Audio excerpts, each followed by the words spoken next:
More beds specifically for homeless women. That's a request not just from a local shelter, but from Jacksonville's Fire and Rescue Department. Now the request is before the Jacksonville City Council.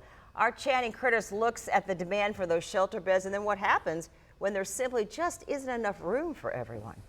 Leadership here at the Sulzbacher Center tell me that they are requesting money from the city of Jacksonville in order to house an additional 30 women every night for emergency services. And they say the need is greater now than it has ever been. We stay at a full capacity in both of our shelters here and our Women and Families campus. The most recent numbers show the number of people in Baker, Clay, Duval, and Nassau counties who are unsheltered without any place to go increased from 290 to 379 people between 2025 and 2026. But leadership at the Sulzbacher Center say that doesn't even get close to painting the full picture. I've been here over 20 years and this was almost unheard of. 2 years ago when we did the point in time count, we saw that it's closer to now like this 60%, 40% split, which means about 40% of the unsheltered population now are females, which is a very scary thing. Brian Snow, the housing director at the Sulzbacher Center, says because of the increase in unsheltered women,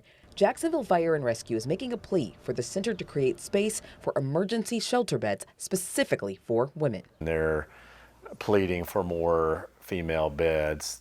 They're encountering women on the street and just have nowhere for them to go. The center is requesting just over $413,000 from the city of Jacksonville in order to put in 34 new beds in what is currently office and cubicle space at the center's downtown location. If the funding is approved, Snow says it would only take the center 60 days to convert this space and start allowing women to sleep here. So we know that 100% of them are going to be victimized in some form or fashion. So it is kind of imperative to us at Fire Rescue's request for us to help kind of meet that need and to get some of these women off the streets. The Jacksonville City Council is expected to discuss this funding at their next meeting.